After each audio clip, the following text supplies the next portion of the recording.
Hey everyone, it's Paul with Cruise Planners Getaway Gang, and over in sunny Phoenix is my partner in crime, Ed Gates. How are you today, sir? I'm good, sir. Thank you so much. It is 95 degrees here in Phoenix, Arizona today on a nice hot day, and it's not too much cooler there, is it, Paul? Let's see, I'm looking, we're chasing behind you at 94. I told the group a couple days ago when I popped in with that video that we were having one final day of nice weather, and I was right. It's really hot. Well, I couldn't miss an opportunity to sit outside today, though. It is nice. It's breezy. I hope the wind chimes aren't too annoying when the wind's blowing. I have some here too going on, so I'm thinking about seriously jumping in that pool shortly after we get off the call today. it's looking good, my man. I know you've been working hard on it, so. Well, every April, for some reason, of course, the weather heats up, and so and my algae bloom just decides to go into overdrive, and I got to get ahead of it, and it always seems to turn a little green. So I got ahead of it, and now it's ready for swimming. Awesome. Well, and I see too you're having some wine. I made this is just vodka and fresh lime juice and a lot of ice, kind of refreshing. So yeah, I was in a wine kind of mood. This is a bottle of wine my friend Scott gave me. It's a Dave Matthews brand, and I never had before. This is called Crush, and it's really good. It's a nice red blend. So awesome. Well, I teased the topic of the day in my Tuesday pop-in, and that is our top destinations that we would go back to in a heartbeat. So I know you've been talking to Susie about that. I'm going to turn it over to you first to chit chat about your choices on that front. Absolutely. Now I had to ask the household a little bit here since I'm not as well traveled as my wife and son, unfortunately. But we all came up with a list here of top places that we would go to. And number 5 on my list, well, we'll do the top 5. Is that cool, Paul? That sounds good. I've got 5 too. So. All right. So I ranked them in order of, let's do Susie's first. Number 5 for her, Italy. Italy is on her list of places she's been to that she wants to go back to. I personally have never been to Italy. But Susie has, and she went to all those stops over there. But it was a whirlwind tour kind of thing. She didn't really get the chance to see everything. And that's the thing, that's going to be a common theme, I think, for all of our trips here that we're gonna do is that we want to go to places to see stuff we hadn't seen in a long time because there's just so much to experience in so many locations, especially Italy. With all the art and architecture and the history in that city alone. Now, some honorable mentions on our list too. Paris for Susie. She wanted to go back to Paris. A lot of these are because she wants to take me to some of these places. Greece is on the list too. Spain is on her list. And these, I haven't had the luxury of going to Europe yet. And this will be something for me to definitely aspire for really soon, especially now that I'm selling a lot of vacations there. But I have sent my son there. He went to both Germany and Spain and enjoyed both of those places. He said he'd go back to both of those places in a heartbeat. And Susie, of course, has done a lot of Europe too. And that leads me to number 2, which is number 4 on my list, which is London and surrounding countryside. She went to London in her teens as part of a high school trip, or at least her high school age. And she enjoyed it. She got to go to a lot of shows, but she didn't get to go to every place. And that's another thing. London has tons of stuff to experience. There's lots of shopping, lots of great places to eat and drink there. And, you got to go experience it all. She did see some landmarks like Stonehenge that she wants to go to, but not nearly as much as she'd like to go. And she wants to go back to Stonehenge, and I want to go to Stonehenge too. So that's her number 2, which is number 4. Number 3 on my list is Egypt, and I'm going to include all of Egypt because, when Susie went, she got to go to the pyramids at Giza and Cairo and some of the surrounding areas.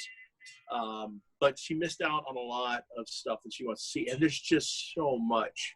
If you're into history at all, Egypt is just a remarkable place to go. Yeah. And I posted a couple weeks ago Egypt cruise that went down the Nile, along with a couple days in Cairo and at the Giza as part of, I think, bucket list trips you have to take. And this is one we agreed that we want to do, is go down the Nile on a cruise ship. Oh, and Egypt was on our bucket list because neither one of us have been there. So Okay, well, there you go. Now, the last two that Susie and I agreed on that we both have been to together. Number 2, Hawaii. Hawaii is probably, we went to Oahu. We spent most of our time on the big, on Oahu and going to Honolulu and surrounding areas. I'd go back there in a heartbeat, not necessarily to see everything because we kind of crammed everything in that trip, but to relax. I would just, I'd love a week just sitting in the surf in Hawaii, enjoying the weather, enjoying the sun, and just relaxing. I want a relaxing trip to Hawaii sometimes. So we're thinking maybe Maui next time we go to Hawaii or something like that. But Hawaii is definitely a place to return to. And there's a lot of hiking in Hawaii as well, and things to see. So, yeah, got to go experience it all. And the food, oh my gosh, Hawaii food is amazing. Number 1 for me, not as high on Susie's list, but I'm just going to, it's my show. So I'm going to say it. Washington, D.C. And I'll tell you why, because I'm a historical nut. I am a museum nut. I am a America nut, okay? And I love history of America. And I spent, last time I went out there, I was there for a week. We got 3 days in the city. Day 1, went to the National Mall, checked out everything, spent the whole day there at all the monuments. It was great. Day 2 and day 3, we spent at the Smithsonian. Anybody who tell you who went to the Smithsonian, 2 days at the Smithsonian is not enough. I didn't get to go to the Air and Space Museum. I didn't get to go to the new African American Museum that's there. I didn't get to go see the Capitol building or the Library of Congress. I did get to go to the National Archives, and I spent a long time there. That's one of the things that slows you down in Washington, D.C. is there's a lot of lines to go to a lot of places too, especially the National Archives. Yeah. But Washington, D.C. has so much history. I need to see it all. I want to go back. I want to spend at least a week there. And while I'm there, if Susie gets all of Egypt, I get all of Philadelphia, New England, all the historic places, Boston. I want to go see it all. That I'd love to go on like a historic tour of that whole area. And that's another one I posted. You'll need more than a week for that. Yeah. So that would be a whirlwind trip for me to go check out as much as I can in Washington, D.C., but it's just because I miss so much. So that's my top 5, Paul. Let's hear what you got for us. That's an awesome list, man. And I'm hearing some stuff on there that we've talked about on our bucket list that either Steph hasn't been to or I haven't been to or neither one of us have been to.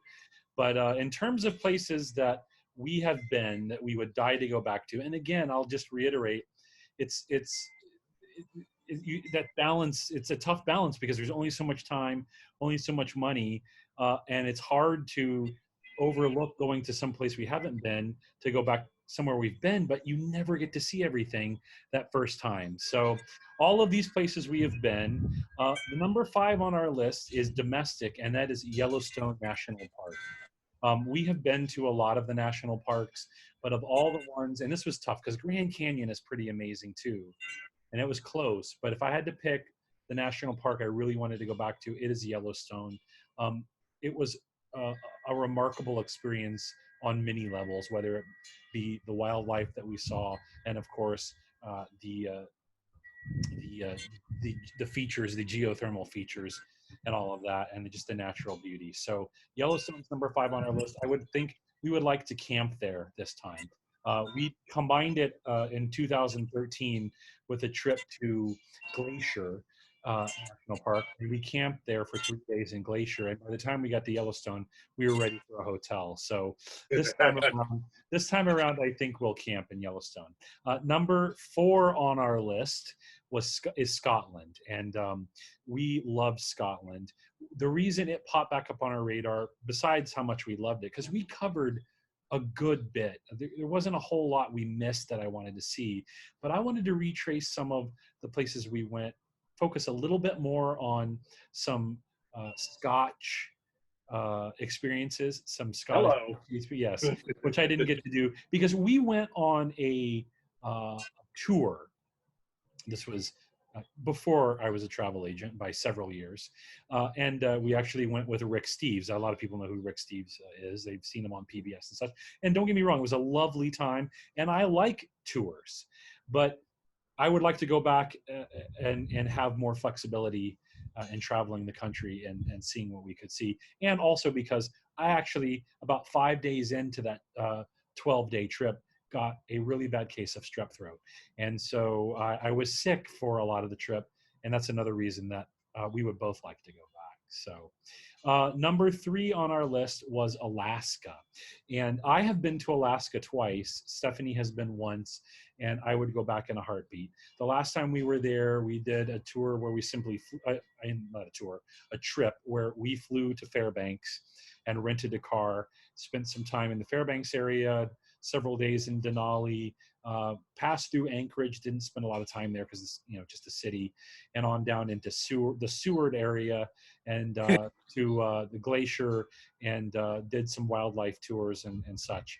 But it might be interesting to do an Alaskan cruise, and we've both talked about this because as much as we both loved, Steph and I both loved the cruise, and as much as we loved Alaska, we'd maybe like to combine those in our next trip to Alaska. So that's funny you said Anchorage is just a city. You don't think of going to Alaska to see a city, do you?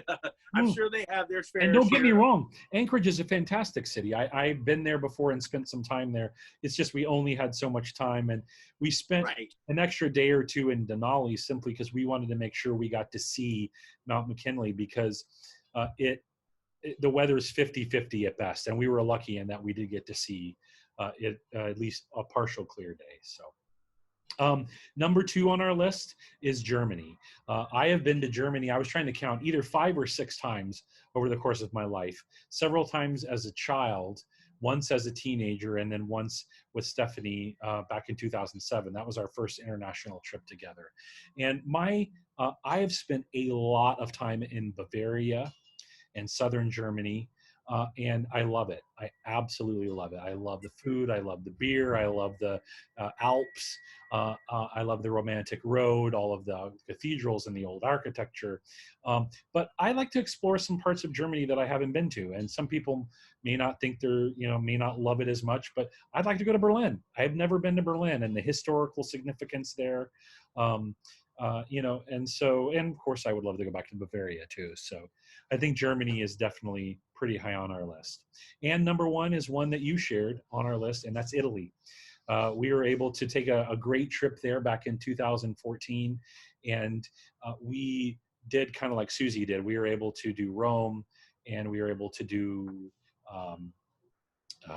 Tuscany. We did Siena and Florence and all of the historical museums and such that come with that. We did a vineyard tasting, and we went to Pisa and Lucca, and then we made it up to Venice at the tail end of the trip before we had to go back to Rome and fly home. But again, we've missed places like the Lake District, northern Italy, the Dolomites, that sort of thing. And so I think, of course, we didn't do southern Italy either. Or the other spot we missed was the Cinque Terre on the western coast of Italy, which are these little 5 cities that we'd love to spend some time in. So we are going to go back to Italy for sure and hit some of the spots we missed. And as much as I loved Rome and all of the historical things there and Tuscany, we really felt like we didn't quite get to spend enough time in Venice.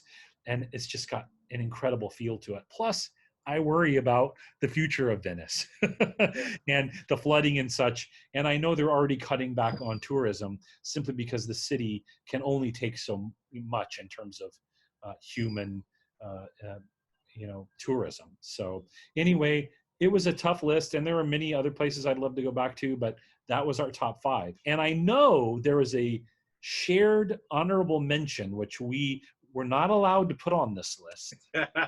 I excluded it for a reason. Yeah, what is that, Ed? And that reason is because we go all the freaking time. And I always want to go back. okay, Las Vegas, Nevada gets an honorable mention because we just said, okay, don't say Vegas because we want to talk about so many places. And Vegas, we go back to all the time. We go there for conventions. We go there for our fantasy football draft. We go there for our baseball draft, if we ever do that again, or just sometimes it's just the fall, just for or the spring, just for the heck of it. You know, it's a real close drive for me and Paul, both from LA, 4.5, 5-hour drive to Las Vegas. And it's literally, I never run out of stuff to do in Las Vegas. And it's got stuff for everybody, for big spenders and for budget-friendly travelers. They have it all. They have gaming, they have shows, they have food, you know, and it's just, you know, it's always an adventure. It's never the same. And I go back there for the heck of it. It's like a season pass member of Disney. You just go back there. Exactly. Yeah, it's a grown-up Disneyland. And I also want to add one more thing before we sign off, Paul. Susie did say that if Italy ended up on your list, that she wants to change her answer to Greece. Because she couldn't decide between Greece or Italy. And she had such a great time in Athens. I told her, now this was 25 years ago when you went there. Greece has changed a lot. But, you know, you can't, you know, time will not change the ancient world over in Athens and Greece. And apologize for the helicopter flying by. But Greece is definitely on her list. So anyway. I thought you were going to say that if Italy was on our list, then that means that's where we're going next. So exactly. I think we ended up having to do a Mediterranean tour soon here anyway. Absolutely. Well, please chime in as you're watching this video. Let us know your bucket, not your bucket list, but your top destinations that you would love to go back to that you didn't get to spend enough time in. And next week, we will return with another fun video, TBD on the topic. But we're enjoying these 15-minute chats with you in this crazy time. Everyone, please stay safe and stay healthy. And if you're watching on YouTube, make sure to click that link down below and join our Facebook VIP group. So we love you guys, and we'll see you again soon. Thanks, everybody, for tuning in. We'll see you next week. All right. Bye-bye. Bye-bye.